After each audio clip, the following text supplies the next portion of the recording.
ഇപ്പോൾ ക്രിസ്തുയേശുവിലുള്ളവർക്ക് ഒരു ശിക്ഷാവിധിയുമില്ല. നാം എല്ലാവരും കർത്താവിൻ്റെ ക്രൂശിൻ്റെ ബലത്തിൽ നീതീകരിക്കപ്പെട്ടിരിക്കുന്നു. കർത്താവിൻ്റെ രക്തത്താൽ വിശുദ്ധീകരിക്കപ്പെട്ടിരിക്കുന്നു. നാം ഒക്കെയും പിതാവിനോട് നിരപ്പ് പ്രാപിച്ചിരിക്കുന്നു. അതായത് പുത്രൻ നമുക്ക് വേണ്ടി തന്നെ യാഗമായി അർപ്പിച്ചത് നിമിത്തം നമ്മുടെ കുറ്റമെല്ലാം കർത്താവ് ഏറ്റെടുത്തത് നിമിത്തവും നമുക്ക് വേണ്ടി കർത്താവ് നമ്മുടെ സ്ഥാനത്ത് നിന്ന് നമ്മുടെ കുറ്റം ഏറ്റെടുത്ത് നമ്മെ ശുദ്ധീകരിപ്പാൻ തക്കവണ്ണം നമ്മെ നീതീകരിക്കുകയാണ് കർത്താവ് ചെയ്തത്.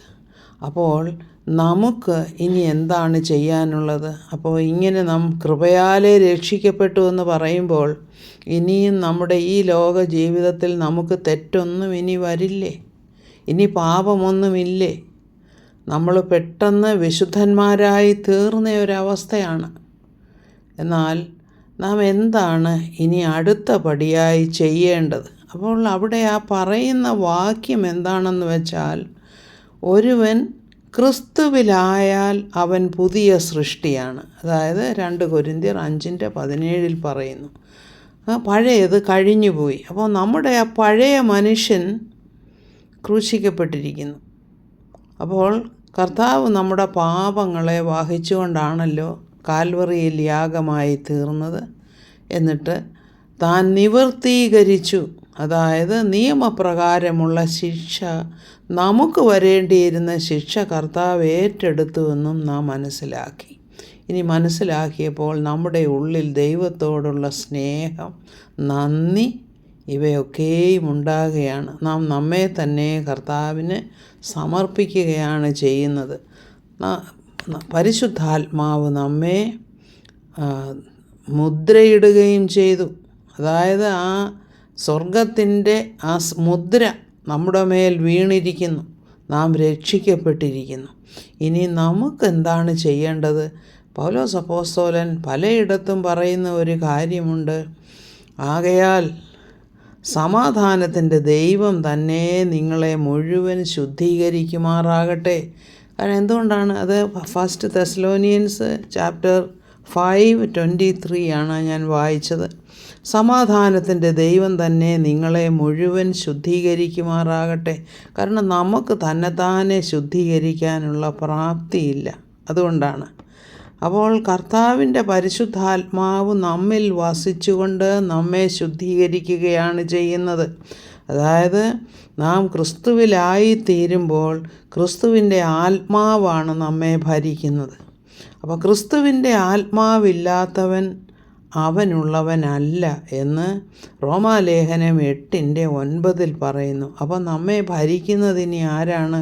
ക്രിസ്തുവിൻ്റെ ആത്മാവ്, പരിശുദ്ധാത്മാവാണ് നമ്മെ നയിക്കുന്നത്. അതുകൊണ്ടാണ് പൗലോസ് അപ്പോസ്തലൻ പറയുന്നത്, സമാധാനത്തിൻ്റെ ദൈവം തന്നെ നിങ്ങളെ മുഴുവൻ ശുദ്ധീകരിക്കുമാറാകട്ടെ.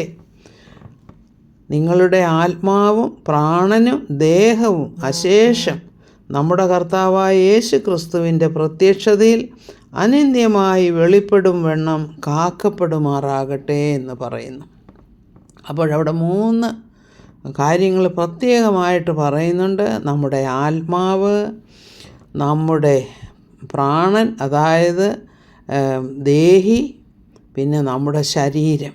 3 സ്പിരിറ്റ്, സോൾ ആൻഡ് ബോഡി.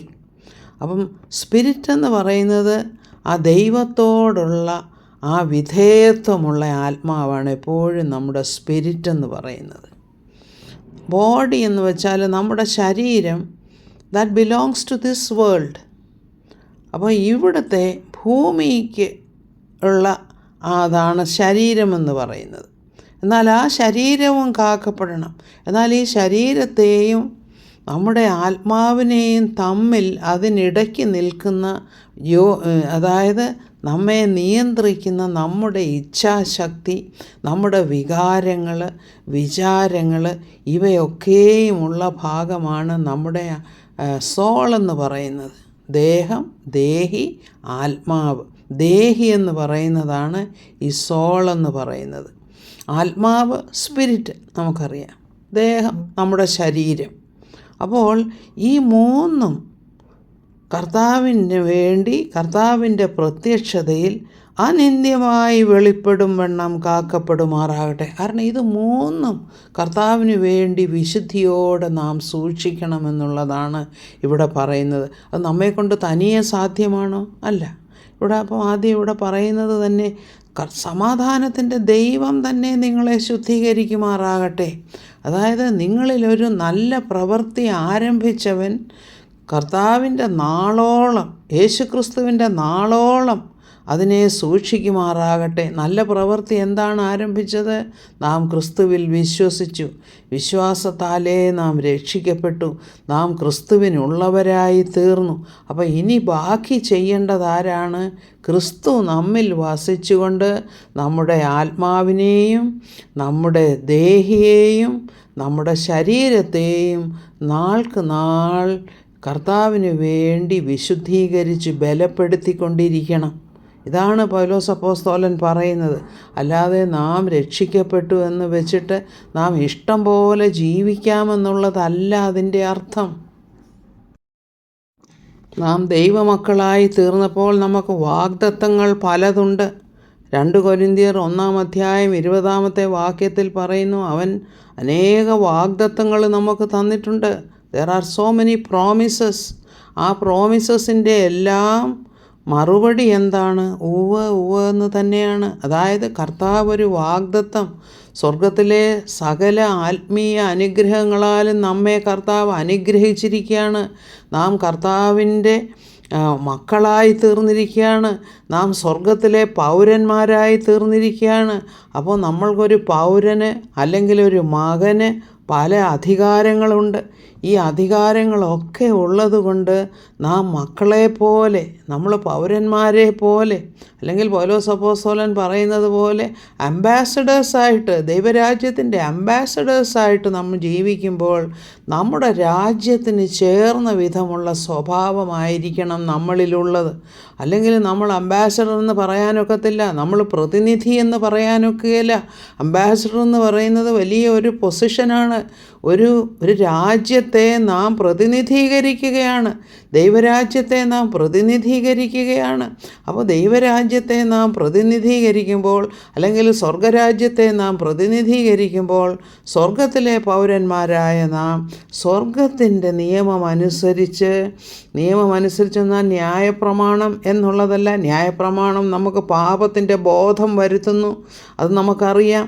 എന്നാൽ കർത്താവിൻ്റെ ആ ഒരു സ്നേഹത്തിൽ നാം വസിക്കുമ്പോൾ ആത്മാവിൻ്റെ പ്രോംപ്റ്റിങ്സ് അനുസരിച്ച് നാം ജീവിക്കണം.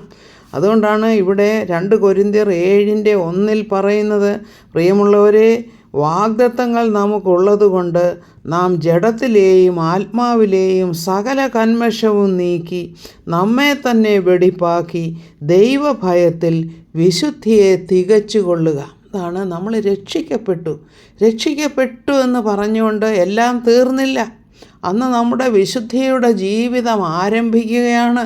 നമ്മളൊരു പുതിയ പൗരനായി തീർന്നിരിക്കുമ്പോൾ ആ പൗരൻ്റെ കടമകളുണ്ട് ചെയ്യാനായിട്ട്, പൗരന് അവകാശങ്ങളുണ്ട്. ഈ അവകാശങ്ങൾ മാത്രം നമ്മൾ പറഞ്ഞുകൊണ്ടിരുന്നാൽ പറ്റുകയില്ല. പൗരൻ്റെ കടമകളുണ്ട്, നമ്മൾ ചെയ്യേണ്ടതായിട്ടുള്ള പല കാര്യങ്ങളുണ്ട്. ഇനി ഇത് പ്രവൃത്തിയാണെന്നല്ല അത് പറയേണ്ടത്, അല്ലാതെ പ്രവൃത്തിയാലേ നാം രക്ഷിക്കപ്പെടുകയില്ല. പക്ഷേ നാം ക്രിസ്തുവിലായി തീർന്നത് നിമിത്തം നാം രക്ഷിക്കപ്പെട്ടത് നമ്മുടെ പ്രവൃത്തിയുടെ ഗുണമൊന്നുമല്ല. എന്നാൽ നാം രക്ഷിക്കപ്പെട്ടത് നിമിത്തം സൽപ്രവൃത്തികൾ നമ്മിൽ നിന്നും വരും.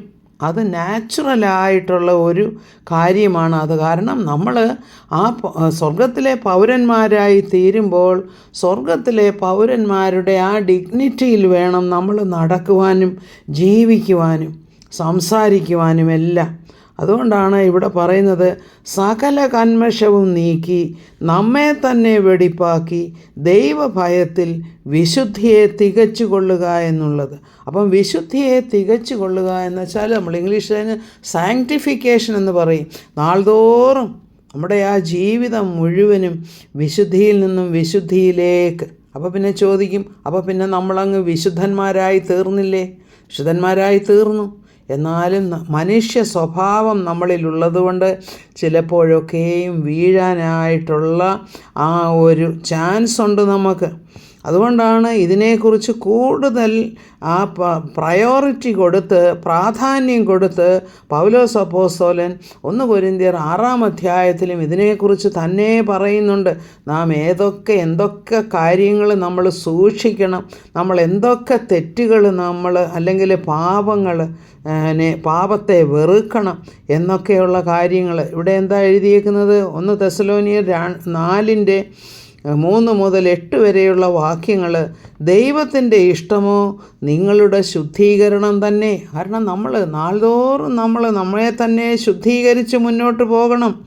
അതുപോലെ നിങ്ങൾ ദുർനടപ്പ് വിട്ടൊഴിഞ്ഞ് ഓരോരുത്തൻ ദൈവത്തെ അറിയാത്ത ജാതികളെ പോലെ, എന്തൊക്കെയാണ് ഇനി ഇവിടെ പറയുന്നത് നോക്കിക്കേ, കാമവികാരത്തിലല്ല, വിശുദ്ധീകരണത്തിലും മാനത്തിലും താൻ്റെ പാത്രത്തെ നേടിക്കൊള്ളട്ടെ. അതായത് നാം ആ വിശുദ്ധിയിൽ എങ്ങനെ വസിക്കണം, എന്തെല്ലാം വേണ്ടാന്ന് വെക്കണം, എന്തെല്ലാം നോ എന്ന് പറയണം, ഒഴിവാക്കണം നിർബന്ധമായിട്ടും എന്നുള്ള കാര്യമാണ് ഇവിടെ പറയുന്നത്. ഈ കാര്യത്തിൽ ആരും അതിക്രമിക്കുകയും സഹോദരനെ ചതിക്കുകയും അരുത്. ഞങ്ങൾ നിങ്ങളോട് മുൻപേ പറഞ്ഞതുപോലെ ഈ വകയ്ക്കൊക്കെയും പ്രതികാരം ചെയ്യുന്നവൻ കർത്താവല്ലോ. കാരണം അങ്ങനെയുള്ള തെറ്റുകൾ നമ്മളിൽ നിന്നും വരരുത്.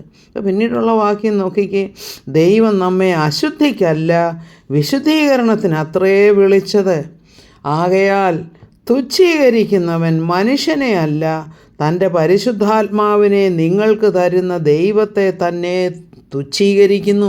അതായത് ആത്മാവിൻ്റെ നടത്തിപ്പ് അതായത് നമ്മളൊരു പാപം ചെയ്യാനുള്ള ഒരു ഇച്ഛ നമ്മളിൽ ഉണ്ടാകുമ്പോൾ, ആത്മാവ് നമ്മെ അതിൽ നിന്നും വിലക്കുമ്പോൾ ഉടനെ തന്നെ നാം അതിൽ നിന്ന് പിന്മാറണം, ആ പാപത്തിൽ നിന്ന് പിന്മാറണം. അല്ലെങ്കിൽ നമ്മൾ പിന്മാറിയില്ലെങ്കിൽ എന്താ പറയുന്നത്? നാം ദൈവത്തെ തുച്ഛീകരിക്കുകയാണെന്നാണ് പറയുന്നത്. മനുഷ്യനെ അല്ല തുച്ഛീകരിക്കുന്നത്, ദൈവത്തെ തന്നെയാണ് തുച്ഛീകരിക്കുന്നത്. അതായത് ദൈവത്തിന് ഒരു വിലയും നമ്മൾ കൊടുക്കുന്നില്ല. നമുക്ക് വേണ്ടി മുഴുവനും തൻ്റെ സ്വപുത്രനെ നമുക്ക് വേണ്ടി തന്ന്, നമുക്ക് വേണ്ടി കർത്താവിനെ ദാനമായി തന്ന്, പരിശുദ്ധാത്മാവിനെ ദാനമായി തന്ന ദൈവത്തെയാണ് നാം തുച്ഛീകരിക്കുന്നത്. അതായത് നാം ദൈവത്തെ അപ്പോൾ അല്പം പോലും സ്നേഹിക്കുന്നില്ല എന്നാണ് അതിൻ്റെ അർത്ഥം. എന്താണ് റോമാലേഖനം 2:4-5 വാക്യത്തിൽ എഴുതിയിരിക്കുന്നത്? അല്ല, ദൈവത്തിൻ്റെ ദയ നിന്നെ മാനസാന്തരത്തിലേക്ക് നടത്തുന്നുവെന്നറിയാതെ നീ അവൻ്റെ ദയ, ക്ഷമ, ദീർഘശാന്തി എന്നിവയുടെ ഐശ്വര്യം നിരസിക്കുന്നുവോ?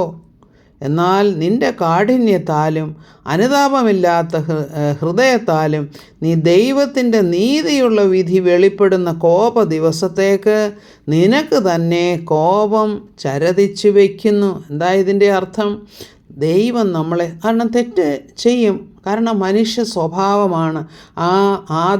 ആദാമിൻ്റെ സ്വഭാവം, വീണുപോയ ആദാമിൻ്റെ സ്വഭാവം നമ്മളിലുണ്ട്.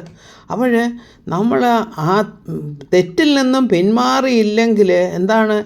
ദൈവത്തിൻ്റെ ദയ നിന്നെ മാനസാന്തരത്തിലേക്ക് നടത്തുന്നു. അതായത് തെറ്റ് ചെയ്തു പോയി എന്ന് വിചാരിച്ചു. അപ്പോൾ എന്താണ്? ദൈവത്തിൻ്റെ ആത്മാവ് നമ്മെ മാനസാന്തരത്തിലേക്ക് നടത്തും. അതായത് നാം ചെയ്ത തെറ്റ് ഏറ്റുപറഞ്ഞ് ഉപേക്ഷിക്കണം, ആ വീണിടത്ത് നിന്നും എഴുന്നേൽക്കണം, കർത്താവിലേക്ക് മടങ്ങി വരണം. അതിനാണ് മാനസാന്തരം എന്ന് പറയുന്നത്. അല്ലാതെ ദുഃഖിച്ച് എന്നും ആ കുറ്റബോധത്തോടു കൂടെ ഇരിക്കാനല്ല. കുറ്റബോധം, കുറ്റം ചെയ്തു പോയി, കുറ്റബോധത്തിൽ നിന്നും നമുക്ക് വിമോചനം കിട്ടണമെന്നുണ്ടെങ്കിൽ ദൈവം എനിക്കായിട്ട് കാൽവറിയിൽ യാഗമായി തീർന്ന് എന്നോട് ഈ കുറ്റം ക്ഷമിച്ചു എന്ന് നാം ഏറ്റുപറഞ്ഞ് നമ്മുടെ ആ പാപത്തിന് മോചനം നേടണം. അതായത് മാനസാന്തരപ്പെടണം. അപ്പോഴാണ് നാം വാസ്തവമായി അനുതപിക്കുന്നത്. കാരണം ആ വീഴ്ചയുടെ അവസ്ഥയിൽ നിന്നും നാം എഴുന്നേറ്റ് ക്രിസ്തുവിലേക്ക് വീണ്ടും തിരിയണം. അപ്പം ദൈവത്തിൻ്റെ ദയയാണ് നമ്മെ ഈ മാനസാന്തരത്തിലേക്ക് നടത്തുന്നത് തന്നെ. അല്ലാതെ വെറുതെ കുറ്റബോധം കൊണ്ടിരുന്നുകൊണ്ട് ഒരു പ്രയോജനവുമില്ല.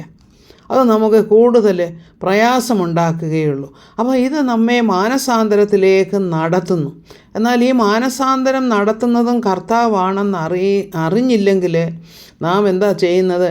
അവൻ്റെ ദയ, കാരണം നമ്മളോട് ദയ കാണിച്ചത് കൊണ്ടാണ് നാം ഇന്ന് ജീവിച്ചിരിക്കുന്നതെന്ന് ഓർക്കണം. കാരണം പാപത്തിൻ്റെ ശമ്പളം മരണം. അപ്പം മരണം ഇല്ലാതെ ഇരിക്കത്തക്കവണ്ണം കർത്താവ് നമുക്കൊരു പ്രൊവിഷൻ തന്നേക്കുകയാണ്, കർത്താവിൽ വിശ്വസിച്ച് രക്ഷിക്കപ്പെടാനായിട്ട്. അപ്പോൾ കർത്താവിൻ്റെ ക്ഷമയെ നാം അത് ഒന്നുമല്ല എന്നുള്ള രീതിയിൽ ഇടപെടുകയാണ്. അതുപോലെ ദൈവം നമ്മോട് ക്ഷമിക്കുന്നത് ദീർഘശാന്തി, ഹിസ് പേഷ്യൻസ്, ഇതിൻ്റെ എല്ലാം നന്മകളെ നമ്മൾ നിരസിക്കുകയാണ്. എന്തിൻ്റെയൊക്കെ നന്മകളാണ്? ദൈവത്തിൻ്റെ ദയ, ക്ഷമ, ദീർഘശാന്തി എന്നിവയുടെ ഐശ്വര്യം നാം നിരസിക്കുകയാണ്. അപ്പം നമ്മൾ എന്തുകൊണ്ടാണ് ഇങ്ങനെ സംഭവിക്കുന്നത്? ഹൃദയത്തിൻ്റെ കാഠിന്യം, അനുതാപമില്ലാത്ത ഹൃദയം. അപ്പം അനുതാപമില്ലാത്ത ഹൃദയമെന്ന് പറയുമ്പോൾ കഠിന ഹൃദയരെന്നാണ് പറയുന്നത്. ഇന്ന് നിങ്ങൾ അവൻ്റെ ശബ്ദം കേൾക്കുന്നുവെങ്കിൽ നിങ്ങളുടെ ഹൃദയത്തെ കഠിനപ്പെടുത്തരുത് എന്ന് വചനം പറയുന്നു. അപ്പം ഹൃദയത്തെ കഠിനപ്പെടുത്താതെ ആ തെറ്റ് ചെയ്തു പോയി എന്ന് സമ്മതിച്ച് കർത്താവിൻ്റെ ക്രൂശിലേക്ക് അടുത്ത് വരിക എന്നുള്ളതാണ് ഇവിടെ പൗലോസ് അപ്പോസ്തലൻ ആവർത്തിച്ച് പറയുന്നത്. ഇപ്പോൾ 2 കൊരിന്ത്യർ ലേഖനത്തിൽ 7-ാം അധ്യായത്തിൽ പൗലോസ് അപ്പോസ്തലൻ ഒരു ലേഖനത്തെക്കുറിച്ച് പറയുന്നുണ്ട്. അതായത് കൊരിന്തിൽ ചില പാപപ്രവർത്തികളൊക്കെ ഉണ്ടെന്നറിഞ്ഞിട്ട് അതിനെ ശാസിച്ചുകൊണ്ട് പൗലോസ് അപ്പോസ്തലൻ അവർക്കൊരു എഴുത്തെഴുതിയെന്ന് ഇതിൽ നിന്നും മനസ്സിലാക്കാം. എഴുത്ത് ഏതാണെന്നൊന്നും നമുക്കറിയില്ല. എഴുത്തെഴുതി. അപ്പോൾ അത് വായിച്ച് അവിടെയുള്ളവർ ദുഃഖിച്ചു. പക്ഷെ ആ ദുഃഖിച്ചു എങ്കിലും അത് പൗലോസ് അപ്പോസ്തലന് സന്തോഷമുളവാക്കി എന്ന് പറയുന്നു. കാരണം ദൈവഹിതപ്രകാരമുള്ള ദുഃഖമാണ് അവർക്കുണ്ടായത്. എന്താണ് ഈ ദൈവഹിതപ്രകാരമുള്ള ദുഃഖമെന്ന് വെച്ചാൽ? പാപത്തെക്കുറിച്ച് അനുതപിക്കുന്ന ദുഃഖമാണ് ദൈവഹിതപ്രകാരമുള്ള ദുഃഖം. അപ്പോൾ പൗലോസ് അപ്പോസ്തലൻ ഇവിടെ പറയുന്നത്, നിങ്ങൾ അനുതപിച്ചു എന്നുള്ള കാര്യത്തിൽ എനിക്ക് വളരെ സന്തോഷമുണ്ട്. നിങ്ങൾ ദുഃഖിച്ചു എന്നുള്ള കാര്യം ശരിയാണ്, അതെനിക്ക് പ്രയാസമുളവാക്കുന്നു. ഞാൻ നിങ്ങളോട് ഇച്ചിരി പരുഷമായിട്ടൊക്കെ എഴുതി നിങ്ങൾക്ക്. കാരണം നിങ്ങളുടെ ഇടയിൽ നിന്നും ആ ദുർനടപ്പുകാരനെ നിങ്ങൾ മാറ്റിക്കളഞ്ഞില്ല. നിങ്ങൾ അവനെ വീണ്ടും സഭയിൽ വരാനായിട്ട് ഒക്കെ അനുവദിച്ചു എന്നുള്ള കാര്യം നമ്മൾ 1 കൊരിന്ത്യർ ലേഖനത്തിലും വായിക്കുന്നുണ്ട്. അപ്പോൾ അങ്ങനെയുള്ള എന്തൊക്കെയോ കാര്യങ്ങൾ അവിടെ നടന്നു. അപ്പോൾ മറ്റുള്ളവർ അതിനെ നിസ്സാരമായി കരുതി, അല്ലെങ്കിൽ അതിനെ ടോളറേറ്റ് ചെയ്തു എന്നുള്ളതാണ് സഭയിൽ. അപ്പം ആ വ്യക്തിയെ മാറ്റി അവിടെ നിന്നും സഭയ്ക്കൊരു വിശുദ്ധീകരണം ഉണ്ടാകേണ്ടത് ആവശ്യമാണ്. അപ്പം അതുകൊണ്ടാണ് പൗലോസ് അപ്പോസ്തലൻ പറയുന്നത്, നിങ്ങൾ ദുഃഖിച്ചതിനാലല്ല മാനസാന്തരത്തിനായി ദുഃഖിച്ചതിനാൽ ഞാൻ സന്തോഷിക്കുന്നു. കാരണം നിങ്ങൾ മാനസാന്തരപ്പെട്ടു. അതായത് നിങ്ങൾ ദൈവത്തോട് നിങ്ങളുടെ തെറ്റുകൾ ഏറ്റുപറഞ്ഞ് ഉപേക്ഷിച്ച് നിങ്ങൾ ചെയ്യേണ്ടത് എന്താണെന്ന് വെച്ചാൽ നിങ്ങളപ്പോൾ ചെയ്തു എന്നുള്ള കാര്യത്തിൽ എനിക്ക് വളരെയധികം സന്തോഷമുണ്ട്. അതിൻ്റെ ഇംഗ്ലീഷ് വായിക്കുകയാണെങ്കിൽ നമുക്ക് കുറച്ചും കൂടെ മനസ്സിലാകും. 2 കൊരിന്ത്യൻസ് ചാപ്റ്റർ 7 8-10 11 നമുക്ക് വായിച്ചാൽ നമുക്ക് നന്നായിട്ടത് മനസ്സിലാകും. ആ ലെറ്ററിനെ കുറിച്ചും അങ്ങനെയുള്ള കാര്യങ്ങളിൽ നമ്മൾ അനുതപിക്കണമെന്നുമൊക്കെയുള്ളത്. അതിൻ്റെ ഡീറ്റെയിൽസിലേക്ക് ഞാൻ കടക്കുന്നില്ല. അതുകൊണ്ടാണ് 2 കൊരിന്ത്യർ 12:21 വീണ്ടും, ഞാൻ വീണ്ടും വരുമ്പോൾ എൻ്റെ ദൈവം എന്നെ നിങ്ങളുടെ ഇടയിൽ താഴ്ത്തുവാനും പാപം ചെയ്തിട്ട് തങ്ങൾ പ്രവർത്തിച്ച അശുദ്ധി, ദുർനടപ്പ്, ദുഷ്കാമം എന്നിവയെക്കുറിച്ച് മാനസാന്തരപ്പെടാത്ത പലരെയും ചൊല്ലി ഖേദിപ്പാനും സംഗതി വരുമോ എന്ന് ഞാൻ ഭയപ്പെടുന്നു. അതായത് നിങ്ങളുടെ ഇടയിൽ അങ്ങനെയുള്ള ദുഷ്ടതയും ദുർനടപ്പുമൊക്കെ ഉണ്ടെങ്കിൽ അതെനിക്ക് വളരെയധികം പ്രയാസമുളവാക്കുമെന്നുള്ള കാര്യമാണ് പൗലോസ് അപ്പോസ്തലൻ ഇവിടെ പറയുന്നത്. ഇനിയിപ്പോൾ ആരെങ്കിലും തെറ്റിപ്പോയാൽ തന്നെ സഭയിലെ കാര്യമൊക്കെയാണ് പറയുന്നത്. അവരൊന്നിച്ച് കൂടി വന്നിരുന്നത് ഹൗസ് ചർച്ചസിലും ഒക്കെയാണ്. അല്ല, ഇന്നത്തെ പോലെ വലിയ മെഗാ ചർച്ചസ് ഒന്നും അല്ലായിരുന്നു എന്ന് നമുക്ക് മനസ്സിലാക്കാം. അപ്പോൾ അവിടെ കുറച്ചുകൂടെ ആളുകൾ തമ്മിൽ കുറച്ചുകൂടെ ആ സ്നേഹബന്ധവും അങ്ങനെയുള്ള ആ ഒരു ഒരു എന്താണ് പറയുന്നത്, ഒരു ഒരുമയൊക്കെയുണ്ട്. അപ്പോൾ ഇവ 2 തിമോത്തി 2:25-26 വാക്യങ്ങൾ ഇങ്ങനെയാണ് പറയുന്നത്: വിരോധികൾക്ക് ദൈവം സത്യത്തിൻ്റെ പരിജ്ഞാനത്തിനായി മാനസാന്തരം നൽകുമോ എന്നും പിശാചിനാൽ പിടിപെട്ട് കുടുങ്ങിയവരാകയാൽ അവർ സുബോധം പ്രാപിച്ച് അവൻ്റെ കെണിയിൽ നിന്നും ഒഴിഞ്ഞ് ദൈവേഷ്ടം ചെയ്യുമോ എന്നും വെച്ച് അവരെ സൗമ്യതയോടെ പഠിപ്പിക്കേണ്ടതുമാകുന്നു. അതായത് ആരെങ്കിലും തെറ്റിപ്പോയാൽ എന്താ ചെയ്യേണ്ടത്? വാസ്തവത്തിൽ അവർ സുബോധം നശിച്ചവരായി തീർന്നിരിക്കുക. കാരണം അവർ പിശാചിനാൽ പിടിക്കപ്പെട്ടു. അപ്പോഴവർക്ക് സുബോധം നഷ്ടപ്പെട്ടു. അവർ തങ്ങളെ തന്നെ ന്യായീകരിക്കുകയും ഒക്കെ ചെയ്യും. അപ്പോൾ എന്താണ്, ആ വ്യക്തിയെ പിശാചിൻ്റെ കെണിയിൽ നിന്നും നിങ്ങൾ രക്ഷിക്കണം. അപ്പോൾ അതിനെന്താ നിങ്ങൾ ചെയ്യേണ്ടതെന്ന് വെച്ചാൽ സൗമ്യതയോടെ അവനെ പഠിപ്പിക്കണം, ബുദ്ധി ഉപദേശിച്ചു കൊടുക്കണം. സുബോധം നഷ്ടപ്പെട്ട വ്യക്തിയോട് ചെന്ന് ആർഗ്യൂ ചെയ്തതുകൊണ്ടോ വാദിച്ചതുകൊണ്ടോ ഒന്നും ഒരു ഗുണവുമില്ല. വളരെ താഴ്മയോടെ, വളരെ ജെൻറ്റിലായിട്ട് ആ വ്യക്തിയോട് സംസാരിച്ച് നിങ്ങൾ ആ വ്യക്തിയെ ദൈവത്തിന് വേണ്ടി നേടേണ്ടതാകുന്നു എന്നുള്ള കാര്യമാണ് പൗലോസ് അപ്പോസ്തലൻ ഇവിടെ പറയുന്നത്. അപ്പോൾ വേറൊരു കാര്യം, ഇനി ഗലാത്യ ലേഖനം 6:1 എന്താണ് പറയുന്നത്? സഹോദരന്മാരെ, ഒരു മനുഷ്യൻ വല്ല തെറ്റിലും അകപ്പെട്ടു പോയെങ്കിൽ ആത്മീയരായ നിങ്ങൾ അങ്ങനെയുള്ളവനെ സൗമ്യതയുടെ ആത്മാവിൽ യഥാസ്ഥാനപ്പെടുത്തുവീൻ. നീയും പരീക്ഷയിൽ അകപ്പെടാതിരിപ്പാൻ സൂക്ഷിച്ചു കൊള്ളുക. ഇവിടെ ഒരു വാണിങ്ങും കൂടെ ഉണ്ട്.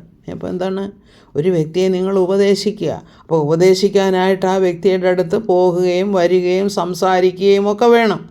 അപ്പോൾ ആ തെറ്റിപ്പോയ വ്യക്തി പല കാര്യങ്ങളും പറഞ്ഞ് തന്നെ സ്വയം നീതീകരിക്കുകയും ഒക്കെ ചെയ്യും. അപ്പോൾ നമ്മൾ ഈ ഉപദേശിക്കാൻ പോകുന്നവരും മനുഷ്യർ തന്നെയാണ്. അപ്പോൾ നമുക്ക് ആ വ്യക്തിയോട് ചില സാഹചര്യങ്ങളിലാണ് അങ്ങനെ ആയിപ്പോയത്, ഒരു സഹതാപമൊക്കെ ഉണ്ടാകും. അല്ലെങ്കിൽ നമ്മളും ആ വ്യക്തി നീതീകരിക്കുന്നത് പോലെ ആ സിറ്റുവേഷനെ നമ്മൾ അങ്ങോട്ട് നീതീകരിക്കാനും ഒക്കെ നമുക്കൊരു ടെൻഡൻസി ഉണ്ടാകും. അതുകൊണ്ടാണ് പൗലോസ് അപ്പോസ്തലൻ ഈ പറയുന്നത്, ഒരു മനുഷ്യൻ വല്ല തെറ്റിലും അകപ്പെട്ടു പോയെങ്കിൽ നിങ്ങളെന്താ ചെയ്യേണ്ടത്? അങ്ങനെയുള്ളവനെ സൗമ്യതയുടെ ആത്മാവിൽ യഥാസ്ഥാനപ്പെടുത്തണം, അവനെ തിരിച്ചു കൊണ്ടുവരണം. പക്ഷേ ആ ഒരു പ്രോസസ്സിൽ അവനെ തിരിച്ചു കൊണ്ടുവരണം എന്നുള്ള കാര്യങ്ങൾ വരുമ്പോൾ അവൻ പറയുന്നതൊക്കെ നമ്മൾ കേട്ടു മനസ്സിലാക്കി നമുക്കവനോടൊരു പ്രത്യേകമായിട്ടുള്ള ആ ഒരു സഹതാപമൊക്കെ തോന്നി അവനോട് പരിതപിച്ച് അങ്ങനെയൊക്കെ വരുമ്പം ചിലപ്പം നമ്മളും ആ തെറ്റ് ചെയ്തു പോകാനിടയാകും. കാരണം മനുഷ്യൻ്റെ സ്വഭാവമാണ്. അതുകൊണ്ട് നീ പരീക്ഷയിൽ അകപ്പെടാതിരിക്കാൻ പ്രത്യേകം സൂക്ഷിച്ചു കൊള്ളണം. എന്താ ചെയ്യേണ്ടത്? നീ നിന്നെ തന്നെ സൂക്ഷിക്കണം. അല്ലാതെ നമ്മൾ ഉപദേശിക്കാൻ പോയിട്ട് ആ വ്യക്തിയുടെ സ്വഭാവത്താൽ നമ്മൾ സ്വാധീനിക്കപ്പെടുവാൻ ഇടയാകരുത് എന്നുള്ള ഒരു വാണിങ്ങാണ് ഇവിടെ കൊടുക്കുന്നത്. അതുകൊണ്ട് സത്യത്തിൻ്റെ പരിജ്ഞാനത്തിനായിട്ട് നമ്മൾ എപ്പോഴും ദൈവവചനം ധ്യാനിച്ച് ദൈവത്തിൻ്റെ ആത്മാവിൽ പ്രവർത്തിച്ചു കൊണ്ടിരിക്കണം. അതാണ് നമ്മെക്കുറിച്ച് കർത്താവ് ആഗ്രഹിക്കുന്നത്. അപ്പോൾ എഫേസ്യ ലേഖനം 4 22 മുതൽ 24 വരെയുള്ള വാക്യങ്ങളിൽ ഇവിടെ പറയുന്നു. നിങ്ങൾ 24-ാമത്തെ വാക്യം മാത്രം ഞാൻ വായിക്കാം. പുതുക്കം പ്രാപിച്ച് സത്യത്തിൻ്റെ ഫലമായ നീതിയിലും വിശുദ്ധിയിലും ദൈവാനുരൂപമായി സൃഷ്ടിക്കപ്പെട്ട പുതുമനുഷ്യനെ ധരിച്ചു കൊള്ളുവീൻ. അതായത് നിങ്ങളിങ്ങനെയൊക്കെ പോകുമ്പോൾ മറ്റുള്ളവരുടെ ആ ഒരു സ്വാധീനത്തിൽ അകപ്പെട്ടു പോകാതെ നിങ്ങൾ നിങ്ങളെ തന്നെ ബലപ്പെടുത്തണം. എങ്ങനെയാണ് നിങ്ങൾ നിങ്ങളെ തന്നെ ബലപ്പെടുത്തുന്നത്? വചനത്തിൽ നിന്നും ശക്തി പ്രാപിക്കണം. അതുപോലെ തന്നെ പരിശുദ്ധാത്മാവിൻ്റെ നിയന്ത്രണത്തിലായിരിക്കണം നിങ്ങൾ മുഴുവനും. അതുപോലെ തന്നെ നിങ്ങൾക്കൊരു നിശ്ചയദാർഢ്യമുണ്ടായിരിക്കണം. യെസ്, ഞാൻ കർത്താവിനാൽ പിടിക്കപ്പെട്ട ഒരു വ്യക്തിയാണ്, ഞാൻ കർത്താവിനാൽ രക്ഷിക്കപ്പെട്ട ഒരു വ്യക്തിയാണ്. എൻ്റെ ദൈവത്തിൽ നിന്നുള്ള സ്നേഹത്തിൽ നിന്നും എന്നെ ഒന്നും പിന്മാറ്റുകയില്ല എന്നുള്ള ഒരു ബോധം, അതായത് പൂർണ്ണ സമർപ്പണം ദൈവത്തിലുള്ളപ്പോൾ മാത്രമേ നമുക്ക് ഇങ്ങനെയൊക്കെയുള്ള സിറ്റുവേഷനിൽ നിന്നും ഒന്ന് പിടിച്ചു നിൽക്കാൻ അല്ലെങ്കിൽ ബലത്തോടെ നിൽക്കാൻ സാധിക്കുകയുള്ളൂ. അതുകൊണ്ട് നമ്മൾ നമ്മുടെ കടമ ചെയ്യാതിരിക്കുകയും വരുത്. പാപത്തിൻ്റെ നേരെ കണ്ണടയ്ക്കുക എന്ന് പറഞ്ഞാൽ തന്നെയും അതൊരു പാപമാണ്. കാരണം പാപത്തിനെക്കുറിച്ച് അവയർനെസ് ഉണ്ടായാൽ അത് ഒഴിവാക്കുക നമ്മുടെ ജീവിതത്തിൽ. അപ്പം കർത്താവിൻ്റെ ആത്മാവ് നമ്മളിൽ വസിക്കുന്നുവെങ്കിൽ നാം പാപം ചെയ്യാതെ ഇരിക്കണം. കാരണം കർത്താവിൻ്റെ ആത്മാവുള്ളിടത്ത് നമുക്ക് ആ ഒരു ബലമുണ്ട്. നമ്മെ കർത്താവ് ശുദ്ധീകരിക്കും. കർത്താവ് നമ്മെ നാൾ കർത്താവിൻ്റെ ആ വിശുദ്ധിയിലേക്ക് നടത്തും. അങ്ങനെയുള്ള ഒരു ജീവിതമാണ് നമ്മിൽ നിന്നും കർത്താവ് ആഗ്രഹിക്കുന്നത്. നമുക്ക് വേണ്ടി കാൽവറിയിൽ യാഗമായി തീർന്ന് ഇത്രയൊക്കെ വേദന സഹിച്ച കർത്താവിനെ നാം എപ്പോഴും ഓർത്തുകൊള്ളണം. അപ്പോൾ കർത്താവിന് തൻ്റെ ജീവൻ, തൻ്റെ രക്തം മുഴുവനും നമുക്ക് വേണ്ടി തരേണ്ടി വന്നു എന്നുള്ള കാര്യം നമ്മൾ മറക്കരുത്. കർത്താവിനെ സ്നേഹിക്കുകയും കർത്താവിന് വേണ്ടി നാം നമ്മുടെ ജീവിതം പൂർണ്ണമായി സമർപ്പിക്കുകയും ചെയ്യുമ്പോൾ നമുക്ക് വിശുദ്ധിയിൽ നിന്നും വിശുദ്ധിയിലേക്ക് വളരുവാനായിട്ട് ദൈവം നമുക്ക് കൃപ തരും. അങ്ങനെ നമ്മൾ അൾട്ടിമേറ്റ്ലി നമ്മളെന്താണ്, ആ തേജസ്കരണം നമ്മെ കാത്തിരിക്കുകയാണ്. നമ്മുടെ ശരീരവും ദേഹിയും ആത്മാവും വിശുദ്ധിയോടെ കാക്കപ്പെടുവാൻ തക്കവണ്ണം കർത്താവ് നമ്മെ സഹായിക്കട്ടെ എന്ന് പ്രാർത്ഥിക്കുന്നു. മഹത്വം കർത്താവിന്. ആമേൻ. Praise the Lord.